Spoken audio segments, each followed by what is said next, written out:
तो अगर नसीहत नफा नहीं पहुंचा रही तो हमारे ईमान में कमजोरी है। अगर अल्लाह के बात का असर हमारे दिल पर नहीं हो रहा तो हमारे दिल के अंदर कमजोरी है, ईमान की कमजोरी है। तो पता चला हमें किसी से अपने ईमान के कवी होने का सर्टिफिकेट लेने की जरूरत नहीं है। हमें बस इसी एतबार से समझना है कि जब कोई नसीहत की गई और उस नसीहत ने दिल को कबूल कर लिया और हम उस नसीहत पर अमल पैरा हो गए तो अल्लाह का शुक्र है कि अल्लाह ने हमारे सीने को ईमान से मुनव्वर व मुजल्ला कर दिया है। इसलिए कि नफा ईमान वालों को पहुंचेगी, नसीहत पहुंचाएगी नसीहत।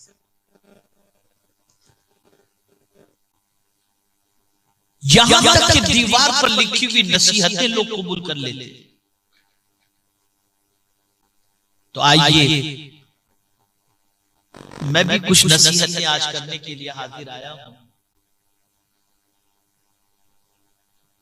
और वो नसीहतें मेरी नहीं है, अक़वाल मेरे नहीं है। हम जो या गौस अल मदद का नारा लगाते हैं और गौसे पाक रज़ियल्लाहु ताला अन्हु की शान और उनके मर्तबे का तज़किरा करते हैं, जिनकी शान इतनी अर्फ़ो आला कि इमाम इश्क़ व मोहब्बत कहते हैं, सर भला क्या कोई जाने के है कैसा तेरा, औलिया मलते हैं आंखें वो है तलवा तेरा। और जिनकी शान ये कि इमाम इश्क़ व मोहब्बत कहते हैं, कसमें दे दे के खिलाता है पिलाता है तुझे प्यारा अल्लाह तेरा चाहने वाला तेरा। इतना ऊंचा मर्तबा गौसे पाक का, शिकमे मातर से वली बनकर के पैदा हुए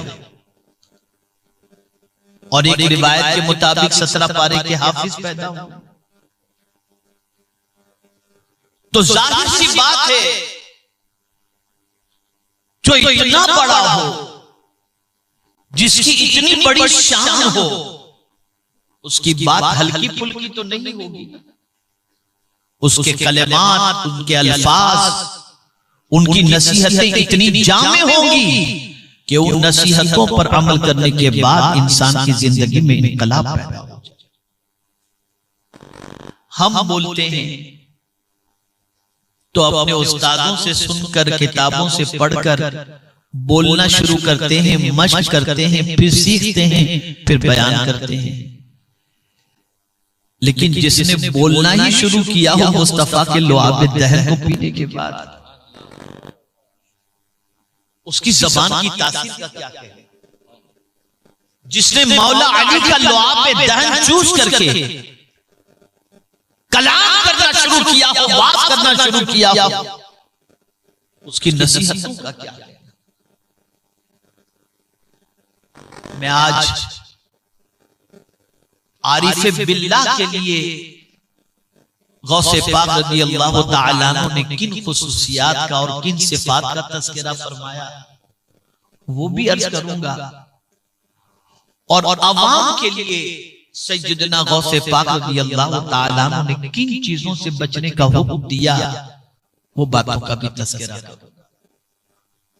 अगर ये बातें दिल में उतर जाएं और अमल का जज्बा पैदा हो जाए तो अल्लाह का शुक्र अदा करें कि एक अल्लाह की वली की नसीहत, गौसे पाक रज़ियल्लाहु ताला अन्हु की नसीहत आपने कबूल कर ली। अल्लाह ताला ने आपके दिल को ईमान की रोशनी से मुनव्वर कर दिया है। और गौसे पाक का कोई कौल कुरान और हदीस के खिलाफ नहीं। मैंने तो उनके मकतूबात पढ़े हैं,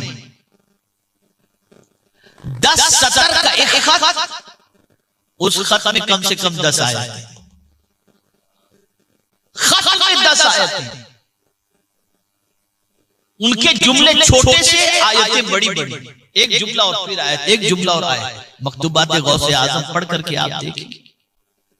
आइए सबसे पहले अवाम को जो उन्होंने नसीहत फरमाई, अगर आपके दिल में सच्ची गौसे पाक रज़ियल्लाहु ताला अन्हु की मोहब्बत है ना, तो इन नसीहतों को दिल में जगा दो। और इसके नुकसान भी मैं बताऊंगा, जिनसे बचने का गौसे पाक ने हुक्म दिया और लोग नहीं बचते तो उसका नुकसान क्या है, वो भी गौसे पाक ने भी बयान फरमाया। पहले नसीहत, सैयदना गौस सकलैन रज़ियल्लाहु मौला तबारक व तआला अन्हु फरमाते हैं, 3 चीजों से बचो। पहली चीज, गीबत से बचो। और आगे गौसे पाक रज़ियल्लाहु मौला तबारक व तआला अन्हु फरमाते हैं, गीबत नेकियों को खा जाती है।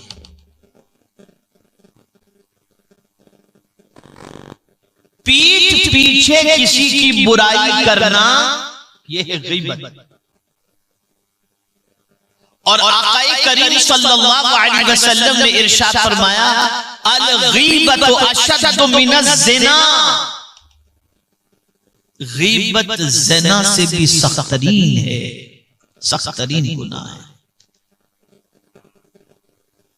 अब ये फरमाया गया कि गीबत नेकियों को खा जाती। जहां आपने किसी की गीबत की, आपके दफ्तर से नेकियां निकल गई। कहां चली गई नेकियां? कहां चली गई? इसको मैं हदीस से आपको समझाता हूं। आक़ाए करीम सल्लल्लाहु अलैहि वसल्लम ने सहाबा से फरमाया, तुम जानते हो कि मुफलिस कौन है? आज भी अगर किसी से पूछा जाए कि मुफलिस कौन है, तो आदमी जवाब देगा, जिसके पास पैसा कौड़ी ना हो वो मुफलिस है। सहाबा से पूछा गया, आक़ाए करीम सल्लल्लाहु अलैहि वसल्लम ने फरमाया, मुफलिस कौन है? तो सहाबा ने भी अर्ज़ किया, जिसके पास दिरहम और दिनार ना हो मुफलिस है। तो सरकार सल्लल्लाहु अलैहि वसल्लम ने फरमाया, सुनो मुफलिस कौन है। इरशाद फरमाते हैं आक़ाए करीम सल्लल्लाहु अलैहि वसल्लम, जिसका मफ़हूम है मुफलिस वो है जिसने दुनिया में बहुत नेकी की, नमाज, रोजा, हज, ज़कात सब कुछ किया, लेकिन क़यामत में जब वो अल्लाह की बारगाह में हाजिर होगा तो उसके दफ्तर से सब खत्म हो चुका। वो मुफलिस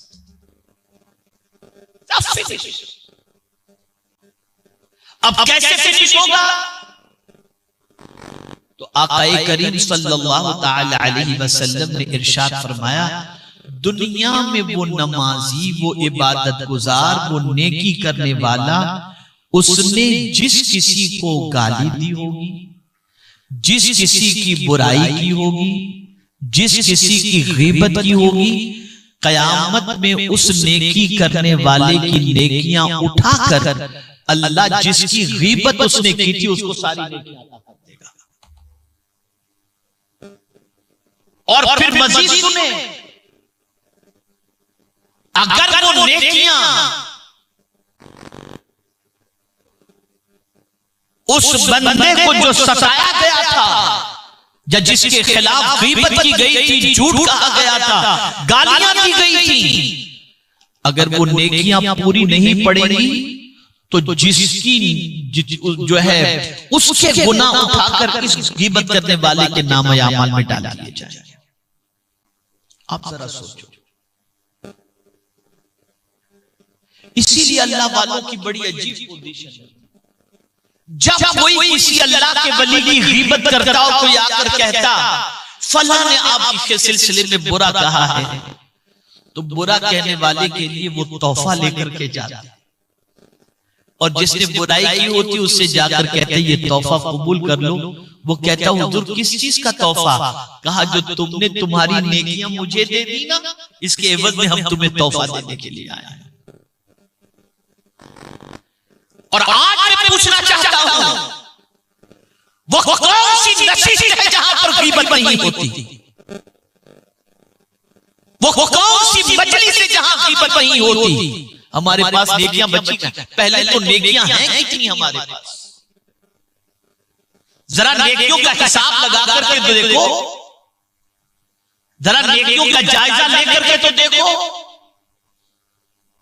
तो हमारे दफ्तर में नेकियां तो है नहीं, और हैं भी तो एक मजलिस ही में जिंदगी की सारी नेकियां खत्म हो जाती है। और अल्लाह रहम करे हमारी ख़वातीन इस्लाम पर कि बस मैं कुछ कह नहीं सकता। तो सैयदना गौसे पाक रज़ियल्लाहु मौला तबारक व तआला ने फरमाते गीबत से बचो, गिबत नेकियों को खा जाती है। आइए इमाम आजम याद आ गए मुझे। हजरत इमाम आजम अबू हनीफा रहमतुल्लाह ताला अलैह फरमाते हैं मुझे मेरे रब की जात से उम्मीद है कि मेरा मौला मुझे बख्श देगा। लोगों ने पूछा हुजूर कसरत तिलावत कुरान की वजह से, तदवीन फिक़ह की वजह से, इबादत और रियासत की वजह से, दर्स और तदरीस की वजह से? हुजूर ये तो बताएं कि आप जिस अल्लाह अज़्ज़ व जल्ल से उम्मीद रखे हैं कि अल्लाह रब्बुल इज़्ज़त जल्ल जलालहू आपको बख्श देगा, तो हुजूर ये तो फरमाएं कि किस अमल की वजह से आप इस तरह से फरमा रहे हैं कि अल्लाह करम की नजर फरमा करके बख्श देगा। इरशाद फरमाते बस एक ही अमल की वजह से। पूछा गया वो अमल कौन सा? फरमाते मैंने जिंदगी में मुझे याद है जब तक मैंने किसी की गीबत नहीं, और इस अमल की वजह से मुझे मेरे रब की जात से उम्मीद है कि मेरा मौला मुझे बख्श देगा। गीबत इतना बड़ा गुनाह है। कुरान कहते हैं वला यग़्तब बअदुकुम बअदा अयुहिब्बु अहदुकुम अन याकुल लहम अखीहि मैतन फकरिहतुम। एक दूसरे की गीबत न करो। क्या तुम ये पसंद करते हो कि अपने मुर्दार भाई का गोश्त खाओ? ये कुरान कह रहा है। तो मुर्दार भाई का गोश्त खाना और गीबत करना ये दोनों बराबर है। मेरे प्यारे आका सल्लल्लाहु तआला अलैहि वसल्लम के प्यारे दीवानों, इसलिए इससे बचो और बचने के बारे में और याद रखें। गौसे पाक रज़ियल्लाहु तआला अन्हु वलियों में वो मकाम रखते हैं कि अल्लाहु अकबर, कि उनका मकाम ताबीईन के बाद बहुत अरफो आला है। तो सैयदना गौसे पाक रज़ियल्लाहु तआला अन्हु भी जब कोई नसीहत फरमाते हैं तो वो जामे नसीहत जो होती है वही फरमाते हैं। तो ये जामे नसीहत, बल्कि खुद हुजूर सल्लल्लाहु अलैहि वसल्लम की आदत करीमा थी कि जब आक़ाए करीम सल्लल्लाहु अलैहि वसल्लम के पास कोई हाजिर होते और किसी के बारे में कुछ कहते सरकार सल्लल्लाहु अलैहि वसल्लम से, तो हुजूर सरकार फरमाते बस रोक देते और इरशाद फरमाते मेरे सामने किसी की बुराई न करो, इसलिए कि मैं नहीं चाहता कि तुम जिसकी बुराई कर रहे हो मैं उससे मिलूं तो मेरे दिल में उसके लिए खोट हो। इसी को आला हज़रत कहते तू जो चाहे तो अभी मैल मेरे दिल के धुले कि खुदा दिल नहीं करता कभी मैल तेरा। यहां मियां बीवी में झगड़ा कराया जाता है, भाई भाई में लड़ाया जाता है, खानदान खानदान में लड़ाया जाता है। गीबत गीबत गीबत गीबत इस हद तक गीबत की आदत हो चुकी है कि अल-इयाज़ु बिल्लाह। तो मेरे प्यारे आका सल्लल्लाहु तआला अलैहि वसल्लम के प्यारे दीवानों, अब आप कहेंगे अब ये मौलाना लोग बेचारे बोलते रहते हैं, लेकिन अपनी जबान का मजा हम क्यों छोड़े? कोई इधर अच्छा लगाने को उधर अच्छा लगाने लग जाता है, वो करते रहते। वो याद रखें जिंदगी भर की नेकियों का सरमाया तुम बर्बाद कर रहे हो, और कयामत में तुम्हें कोई और चीज काम नहीं आएगी। कोई और तो छोड़िए, न माँ काम आएगी, न बाप काम आएगा, न बेटा काम आएगा, न भाई काम आएगा, न दोस्त काम आएगा, कोई काम नहीं आएगा। यौम यफिरुल मर्उ मिन अखीही, भागेंगे सब एक दूसरे से। जो कुछ भी क़यामत में काम आएगा उसको कुरान ने कहा यौम तजिदु कुल्लु नफ्सिन मा अमिलत मिन खैरिन मुहदरा। कयामत में जो कुछ भी भलाई तुम भेजे होगे ना, वो भलाई तुम्हारे सामने काम आएगी, लेकिन बचेगी तब ना जब गीबत कर दिए तो भलाई तो खत्म। मुझे याद है कई सालों पहले की बात है कि इसी से मिलते जुलते किसी मौजू पर मैंने गुफ्तगू की थी। जहां मैं जुम्मा पढ़ाता हूं वहां पर नमाज के बाद एक शख्स के बारे में मुझे गुमान भी कभी नहीं था कि कभी कोई ऐसी बात उसकी जबान से निकली होगी, लेकिन उसके दिल पर चोट कर गई बात। आया मिलने के लिए, उसने कहा हज़रत मुझसे एक बार आपके सिलसिले में गलती हो गई थी, कुछ मैंने कह दिया तो हुजूर मुझे माफ फरमा दें आप। तो ये बात याद रखें, इस दुनिया से जाने से पहले जिसकी गीबत किए हो उससे माफी मांग लो और उसके दिल को साफ कर दो, वरना कयामत के दिन नेकियां उसके नामे अमल में डाल दी जाएंगी और हमारा दफ्तर फिनिश हो जाएगा। शर्माना नहीं। हुजूर फरमाते हैं सल्लल्लाहु अलैहि वसल्लम, सदका देने से माल कम नहीं होता और माफी मांगने से इज्जत कम नहीं। अच्छा, हमारा हाल ये है कि हम तो उठते बैठते दुनिया के बारे में, सहाबा उठते बैठते आखिरत की बात करते हैं। आइए आपको समझाऊंगा गौसे पाक ने क्या मांगने से मना फरमाया और क्या मांगने का हुक्म दिया है। तो पहली चीज सैयदना गौसे पाक रज़ियल्लाहु ताला अन्हु फरमाते, गीबत से बचो। मैं अपनी बहनों से, मर्दों से, भाइयों से सबसे गुजारिश करता हूं, बच जाओ इससे। ज़बान को कंट्रोल कर लो। हजार ज़बान को लज्जत मिलने वाली हो, कंट्रोल कर लो। तुम इधर कंट्रोल करोगे तुम्हारी नेकियां महफूज हो जाएंगी। नंबर 2,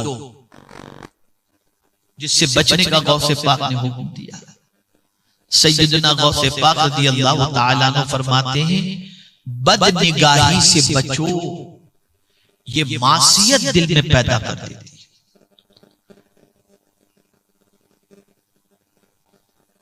न लड़के लड़कियों को ताक झांक करें,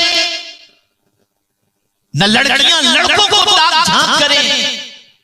ये बुरी निगाह, शहवत वाली निगाह। गौसे पाक रज़ियल्लाहु ताला अन्हु फरमाते, इससे बचो, इसलिए कि ये दिल के अंदर गुनाह के जज्बात पैदा करते हैं। आज सिर्फ वही देखा जाता है जिससे गुनाह के जज्बात बढ़ गए।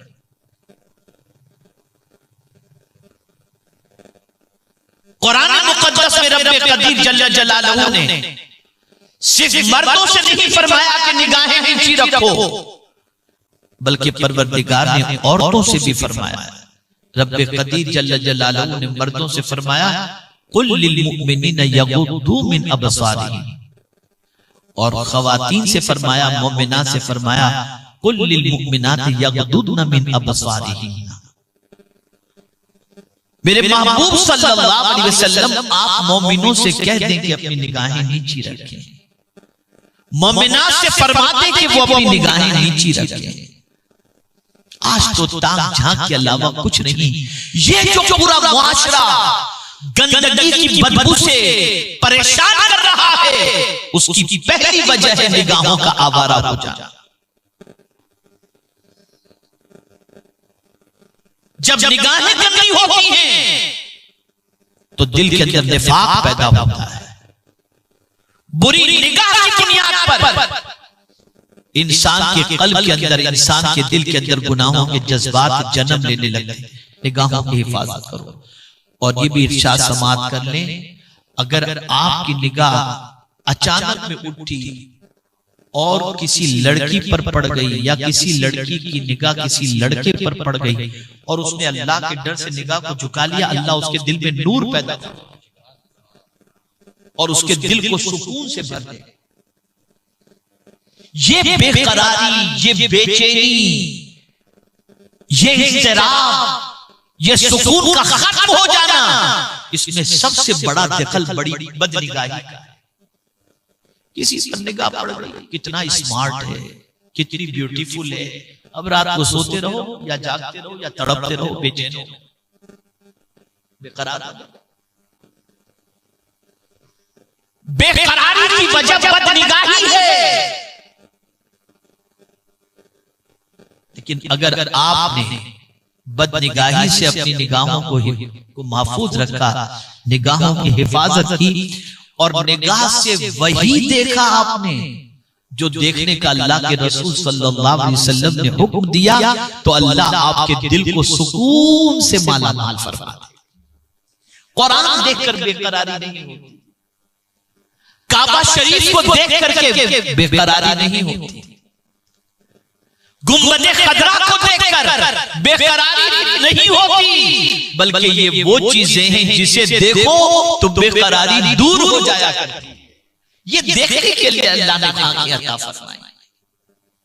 पूछा जाएगा कयामत में आंखों के बारे में, आपको मालूम है कुरान कहता है इन्ना समअ वल बसर वल फुआद कुल्लु उलाइका काना अन्हु मसऊला। बेशक कान, आंख और दिल, इसके बारे में अल्लाह अज़्ज़ा व जल्ल सवाल पूछेगा। बंदे कान से क्या सुना, आंख से क्या देखा और दिल में किसकी मोहब्बत को तूने जगह दी, इसलिए कि ये वो नेमतें हैं जो कोई दूसरा दे ही नहीं सकता मेरे अलावा। अल्लाह के अलावा कोई नहीं दे सकता। इन आंखों के बारे में सवाल होगा, क्या देखा इन आंखों से? तो सैयदना गौसे पाक रज़ियल्लाहुल मौला तबारक व तआला फरमाते हैं कि बदनिगाही से बचो कि ये दिल के अंदर मासियत को जन्म देती, यानी बुराई को जन्म देती है, दिल के अंदर गुनाह के जज्बात पैदा करती है, गुनाहों की मोहब्बत पैदा करती है। आजकल क्या है, औरतें पता नहीं क्या क्या यूट्यूब पर देखती होती, और अब तो ये इंस्टाग्राम है और पता नहीं क्या क्या चीजें हैं, इन सारी चीजों पे लगी होती है दिनों रात। वो क्या क्या देख रही होती है और लड़के क्या क्या देख रहे होते हैं। अल्लाह खैर फरमाए, कहां से सुकून मिलेगा, कहां से इत्मीनान मिलेगा? बदनिगाही से बचो। और तीसरी बात गौसे पाक रज़ियल्लाहु ताला अन्हु ने फरमाया, तीन चीजों से बचने का हुक्म दिया। तीसरी बात गौसे पाक रज़ियल्लाहु ताला अन्हु ने फरमाई, झूठी कसम खाने से बचो, इसलिए कि इससे माल में से बरकत खत्म हो जाती है। आज का ताजिर कहता है, ईमान से मैं कह रहा हूं, ये मेरे इतने भाव के अंदर ये चीज बरकत खत्म। आकाए करीम सल्लल्लाहु अलैहि वसल्लम फरमाते हैं, झूठ बोलने से माल तो बिक जाएगा लेकिन बरकत खत्म हो जाएगी। अब बरकत खत्म हो। अभी परसों मेरी यूके में बात हो रही थी साथी से, आप में से तो सब तकरीबन यूके वालों से सबके रिश्ते हैं, जानते हैं आप। जरा पूछ लीजिए इलेक्ट्रिसिटी की इस वक्त सिचुएशन क्या है। जिनका महीने का इलेक्ट्रिक बिल 200 पाउंड आता था, उनका 1000 पाउंड हो गया। जो कारोबारी लोग, सब चीजों का रेट बरकत खत्म। यहां भी यही हाल है। अब तो अगर कोई सच बोले तो आदमी सोचता है, ऐसे भी लोग आज के दौर के अंदर मौजूद हैं। ये सिचुएशन है। तो सैयदना गौसे पाक रज़ियल्लाहु ताला अन्हु फरमाते, झूठी कसम से बचो। ये तीन बातें मैं समझता हूं अवाम के लिए थी, जो अवाम कर सकती है। अब आरिफ बिल्लाह के लिए गौसे पाक ने क्या फरमाया? गौसे पाक रज़ियल्लाहु ताला अन्हु फरमाते हैं, आरिफ बिल्लाह को चाहिए कि वो 12 खसलतें अपनाए। मेरे जो उलमा साथी हैं, बशमूल मेरे, हम उस मकाम के तो नहीं हैं, लेकिन गौसे पाक की नसीहत को सुने, शायद गिरते पड़ते किसी पर अमल की तौफीक अल्लाह अता फरमाए। तो गौसे पाक रज़ियल्लाहु ताला अन्हु फरमाते हैं, आरिफ बिल्लाह को चाहिए कि अपने अंदर 12 खसलतें पैदा करें। 2 खसलतें अल्लाह की, 2 खसलतें मुस्तफा जाने रहमत सल्लल्लाहु अलैहि वसल्लम की, 2 खसलतें सिद्दीक़ अकबर की, 2 खसलतें उमर फारूक की, 2 खसलतें उस्मान गनी की, और 2 खसलतें मौला अली। गौसे पाक रज़ियल्लाहु ताला अन्हु फरमाते हैं आरिफ़े बिल्लाह को चाहिए कि वो 12 खसलतें अपने अंदर पैदा करे। अल्लाह खुद फरमाया गया तखल्लक़ु बिअख़लाक़िल्लाह। अब अल्लाह की 2 खसलतें और सिफत कौन सी, जिन खसलतों को अपनाने के बारे में गौसे पाक फरमाते हैं, जरा सुनो। फरमाते हैं पहली खसलत ऐब छुपाना। पहली खसलत कौन सी? ऐब, बोलिए, ऐब छुपाना। और हुजूर सल्लल्लाहु अलैहि वसल्लम फरमाते हैं मन सतरा मुमिनन फक़द सतरहु अल्लाहु फी दुनिया वल आखिरह। जिसने किसी मोमिन का ऐब छुपाया, अल्लाह दुनिया और आखिरत में उसके ऐब को छुपाए। ऐब छुपाओ, अल्लाह की बहुत बड़ी शान है, बहुत बड़ी सिफत है सत्तार।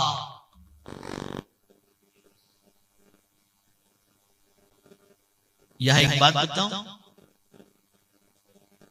हजरत हसन बसरी रज़ियल्लाहु ताला अन्हु से किसी ने पूछा कि हुजूर अल्लाह की बहुत सारी नेमतें अल्लाह ने हमें अता फरमाई हैं और हमारे पास हैं, हम शुक्र अदा करने की कोशिश करते हैं, हुजूर आप भी जो है कोई ऐसी नेमत का तज़किरा करें जिस पर हम सबसे ज्यादा अल्लाह का शुक्र अदा करें। फरमाते यूं तो सारी नेमतों पर मैं अल्लाह का शुक्र अदा करने की कोशिश करता हूं, लेकिन फकीर की एक आदत है, इस बात पर मैं अल्लाह का शुक्र अदा करता हूं मौला मुझ जैसे ऐबी के ऐब को तूने छुपा के रखा है। और एक बुजुर्ग फरमाते हैं कि ये हाथ चूमने वाली दुनिया अगर मौला इनके सामने मेरे ऐबों को खोल दे तो पत्थर मारने लगे।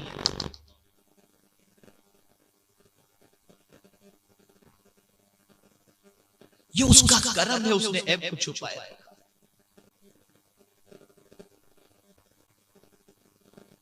और इस सत्तारी की सिफत को सरकार सल्लल्लाहु ताला अलैहि वसल्लम की उम्मत पर अल्लाह ने इस तरह से वाज़ेह किया कि मैं आपको कुरान की रोशनी में समझा दूं, हर नबी की उम्मत के ऐब कुरान के अंदर मौजूद है। उनकी गलतियों का तज़किरा मौजूद है। ये करते थे, ऐसा करते थे, नाप तोल में कमी करते थे, बदकारी करते थे, लिवातत करते थे, हर लेकिन खुदा की कसम जब उम्मत मुस्तफा की बात आती है तो रब फरमाता है कुंतुम खैरा, कुंतुम खैरा। और फिर कमाल की बात कि कयामत में भी क्या होगा, अल्लाह वहां भी मौला हमारे ऐबों को छुपाएगा, ऐबों को छुपाएगा। और हुजूर सल्लल्लाहु ताला अलैहि वसल्लम भी शान सत्तारी के मजहर बनकर अपने गुलामों के ऐबों पर पर्दा डालेंगे। आला हज़रत कहते हैं वुसअते दी है खुदा ने दामने महबूब को, जुर्म खुलते जाएंगे और वो छुपाते जाएंगे, वो छुपाते जाएंगे। ढूंढाई करें सदर कयामत के सिपाही, वो किसको मिले जो तेरे दामन में छुपाओ। ऐब छुपाओ, ऐब जाहिर मत करो, जहां तक मुमकिन हो सके पर्दापोशी करो। ये बहुत बड़ा हुनर है, ये बहुत बड़ा हुनर है। ये हुनर जिसको आ गया ना, अल्लाह ताला उसकी इज्जत को दुनिया और आखिरत में महफूज कर ले। ये बहुत बड़ा हुनर है। तो गौसे पाक रज़ियल्लाहु ताला अन्हु फरमाते आरिफ़े बिल्लाह को चाहिए कि अल्लाह की 2 खसलतें इख्तियार फरमाए। पहली ऐब पोशी और दूसरी माफी। अफदल वो कितना माफ करता है, कितना माफ फरमाता है। हदीस मुबारका में कल बरोज़े क़यामत एक बंदे के आमाल नामे को उसके सामने पेश किया जाएगा और फरमाया जाएगा इक़रा किताब, अपना आमाल नामा पढ़। वो देखेगा तो घबरा जाएगा, छोटे बड़े सब गुनाह उसके अंदर मौजूद, थोड़ी सी होशियारी कर बैठेगा। उसकी हिम्मत नहीं होगी कि कबीरा गुनाहों को पहले पढ़े या साथ में पढ़े, तो छोटे छोटे जो गुनाह होंगे ना वो अल्लाह की बारगाह में वो पढ़ना शुरू करेगा। मौला की रहमत को प्यार आ जाएगा। मेरा रब इरशाद फरमाएगा इसके इन गुनाहों को नेकियों में बदल दो, इन गुनाहों को नेकियों में बदल दो। अब जब ये सुनेगा तो खुद ही अल्लाह से अर्ज करेगा मौला बड़े गुनाह भी बाकी रह गए, बड़े गुनाह भी बाकी रह गए, क्या माफ करता है मेरा रब, शान से है उसके जैसा कोई माफ करने वाला, है उसके जैसा कोई माफ करने वाला। बल्कि खुद हुजूर से फरमाता है नब्बी इबादी अन्नी अनल गफूरुर रहीम, मेरे महबूब मेरे बंदों को खुशखबरी सुना दो, मैं बहुत माफ करने वाला हूं, मैं बहुत माफ करने वाला हूं। अल्लाह अकबर। कोई सच्चे दिल से माफी मांग के तो देखे। हमारा हाल ये है, उसकी शान तो ये है कि बंदा 70 मरतबा गुनाह करे और 70 मरतबा माफी मांगे तो अल्लाह माफ कर देता है। और हमारा हाल क्या है, एक बार अगर गलती की आइंदा किया ना छुट्टी। और मर्द हजरात तो बीवी को बस पूछिए नहीं, अब दूसरी बार नहीं होना चाहिए वरना 3 वर्ड बोल दूंगा, पता नहीं कहां से ये सीख लिया।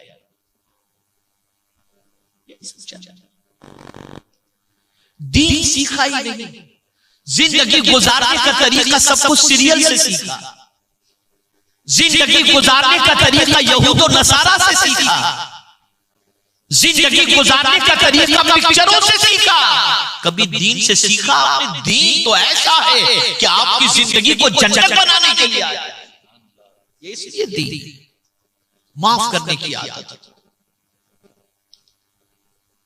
अफ़ दरगुजर अपनाओ। और हम अल्लाह की बारगाह में दुआ भी तो करते हैं, खुद हुजूर सल्लल्लाहु अलैहि वसल्लम ने दुआ की अल्लाहुम्मा इन्नका अफ़ू तुहिब्बुल अफ़्व फ़अफ़ु अन्ना, अल्लाह तू माफ करने को पसंद करता है, हमें माफ फरमा दे। वो माफ फरमा देता है, माफ फरमाता है। तो अल्लाह की 2 खसलतें अपनाना, ये आरिफ बिल्लाह को गौसे पाक रज़ी अल्लाह ताला अन्हु फरमाते, एक सतरपोशी और एक जो है माफ करना। रसूल आज़म सल्लल्लाहु अलैहि वसल्लम की 2 खसलतें अपनाएं आरिफ बिल्लाह, एक शफकत और दूसरी मेहरबानी। ये 2 हुजूर की सिफत। इतनी शफकत कि अल्लाह अकबर, बाप भी बेटे को लेने आ जाए तो उस शफकत की बुनियाद पर बाप को छोड़ दे, मुस्तफा को छोड़ने के लिए तैयार है। ये शफकत मुस्तफा के अलावा कहीं और नहीं मिल सकती। इतनी शफकत फरमाते थे हुजूर सल्लल्लाहु अलैहि वसल्लम। और मेहरबानी का आलम, अल्लाह अकबर, अल्लाह अकबर। इतनी मेहरबानी का आलम कि एक शख्स हाजिर हुआ, देखा रसूल आज़म सल्लल्लाहु ताला अलैहि वसल्लम के पास बकरियों का रेवड़ है। उसने मांग लिया हुजूर सल्लल्लाहु अलैहि वसल्लम से, मुझे बकरियां अता फरमाए। सरकार ने फरमाया जा पूरा रेवड़ लेके चला जा, पूरा रेवड़ लेकर के चला जा। जब उसने सुना तो रेवड़ लेके भागा अपनी कौम के पास, जल्दी करो जल्दी करो, इस्लाम कबूल कर लो, मोहम्मद जैसा शख्स हमने देखा है। ये मेहरबानी थी हुजूर से। यहां कब निकलता है पैसा, कब निकलता है? देखिए कुरान ने कितना मेंशन किया है, लइन अखरतनी लिअजलिन करीब लअसद्दक़ औ कमा क़ाल। जब आदमी अपनी मौत को करीब देखता है ना तो सदका करने की सोचता है। नमाज की बात नहीं आई कुरान में। देखिए फलसफा, जब अपनी मौत को अपने से करीब देखता है ना तो माल निकालने की फिक्र करता है, सदका निकाल। उस वक्त उसे पता चलता है कि सदका क्या है, जिंदगी में नहीं करता। आराम के मामले में नहीं करता, मौत को करीब देखा, सदका निकालो। बीमारी में भी सदका निकालो, खुशी में भी सदका निकालो, गम में भी निकालो। ये अल्लाह वालों की पोजीशन थी कि उनकी शान कुरान बयान करता है, अल्लज़ीना युनफ़िक़ूना फ़िस्सर्राई वद्दर्रा, कि वो अपना माल खुशी में भी लुटाते हैं और गम के अंदर भी लुटाते हैं। टेंशन हो तो रोक के नहीं रखते और लुटाते हैं। वो अल्लाह से लेन देन करते रहते हैं, इसके नाम पे लुटाते रहते। यहां तो हाल ये है कि जहां मंदी आई तो सबसे पहले आदमी सोचता है मदरसे में इतना देते थे इसको काटो, मस्जिद में इतना देते थे इसको काटो, मौलाना को इतना देते थे इसको काटो, गरीब को इतना देते थे इसको काटो। मोबाइल का बिल नहीं कटेगा, एसी का बिल नहीं कटेगा, कार का पेट्रोल नहीं कटेगा, घूमना घामना नहीं कटेगा, कुछ नहीं कटेगा। पहले काटो जो अल्लाह के नाम पर देते थे। चंदा कम हो जाता है, 5,000 का 500 हो जाता है। उसे क्या खबर कि जिस नाम पर तू दे रहा है उसी नाम की बरकत से तेरी गाड़ी चल रही है। लेकिन ये नहीं समझता इंसान, ये नहीं समझता, ये नहीं समझता। अल्लाह वालों का हाल ये होता, वो खुशी में भी अल्लाह के नाम पर लुटाते, तकलीफ के अंदर भी अल्लाह के नाम पे लुटाते। ये अल्लाह वालों की शान। सरकार सल्लल्लाहु अलैहि वसल्लम की दो सिफत, शफकत और मेहरबानी। अब उसके बाद गौसे पाक रज़ियल्लाहु ताला अन्हु फरमाते, आरिफ़े बिल्लाह को चाहिए कि अबू बकर सिद्दीक की दो खसलतें अपनाएं। एक खसलत सच्चाई और दूसरी खसलत सदका करना। ये अबू बकर की चीज अपनाए। वो ऐसे सच्चे थे, ऐसे सच्चे थे, ऐसे सच्चे थे, कौल में भी सच्चे, अमल में भी सच्चे, ज़बान के भी सच्चे, वजूद में भी सच्चे, इश्क में भी सच्चे, इतने सच्चे कि उनके सच्चे होने की गवाही खुद अल्लाह ने आसमान से नाज़िल फरमाई। वो इतने सच्चे। और नबी के बाद, अंबिया के बाद सबसे बड़ा मर्तबा अगर किसी का है तो वो सिद्दीक का है। इसीलिए कुरान ने कहा अनअमल्लाहु अलैहिम मिनन नबिय्यीन वस्सिद्दीकीन।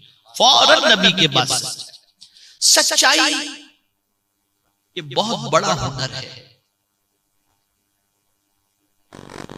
मुख्तसरन समझा दूं, कुरान कहता है यौम ला यनफउ मालुन वला बनून, कयामत में माल और बेटे नफा नहीं पहुंचाएंगे। बेटे के लिए भी आदमी झूठ बोलता है, माल के लिए भी झूठ बोलता है, लेकिन कुरान कहते हैं कयामत में दोनों नफा नहीं पहुंचाएंगे। मौला कयामत में क्या नफा पहुंचाएगा? तो कुरान कहता है यौम यनफउ सादिकीन सिद्कुम, कयामत में सच बोलने वालों को उनका सच नफा पहुंचाएगा। मौला क्या नफा पहुंचाएगा? तो हुजूर सल्लल्लाहु अलैहि वसल्लम फरमाते अलैकुम बिस्सिद्क इन्न सिद्क बिर्रुन इन्नल बिर्र यहदी इलल जन्ना, कि सच को लाजिम पकड़ो कि सच नेकी हो ये जन्नत तक लेकर जाए। यानी साथ छोड़ने वाली नहीं है, ये सच्चाई तुम्हें जन्नत तक लेकर जाए। तो सच्चाई को अपनाओ। और यही एक मौजू सच्चाई ऐसा है कि अगर मैं इसी पर गुफ्तगू करूं तो आयात इतनी आपके सामने पेश करूं कि आप खुद महसूस करेंगे कि सच्चाई कितनी अजीम चीज है। तो सिद्दीक अकबर की दो खसलतें, पहली चीज जो है वो सच्चाई और दूसरी चीज सदका। अब देखिए सदके की बात कही गई,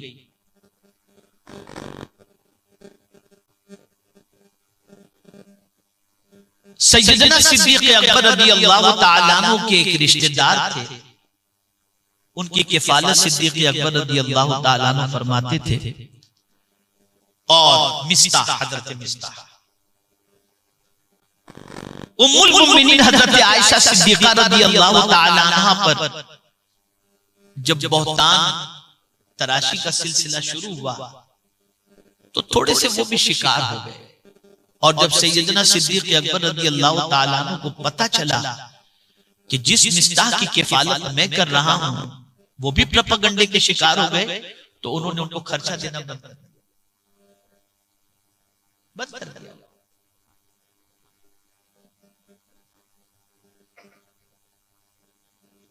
अब जब बंद कर दिया, फिर उनकी तहारत के सिलसिले में आयत करीमा नाजिल हुई। और एक अमल में आपको बता देता हूं, इसको जिंदगी भर याद रखें, जो उम्मुल मुमिनीन हजरत आयशा सिद्दीका रदियल्लाहु ताला अन्हा ने इख्तियार फरमाया था। बहतान के सिलसिले में जब उनसे पूछा गया कि ये जो बातें हो रही इसके बारे में आपका क्या ख्याल है, तो उन्होंने कुरान की एक आयत पढ़ी थी, वल्लाहुल मुस्तआनु अला मा तसिफून। जैसे ही ये आयत का टुकड़ा उन्होंने पढ़ा, उनकी तहारत पर अल्लाह ने आसमान से वही नाज़िल फरमाया। अगर आप बेकसूर हैं और कोई आप पर इल्जाम लगा रहा है, पढ़ो ये आयत, अल्लाह आपकी पाक दामनी और सफाई का एहतमाम कर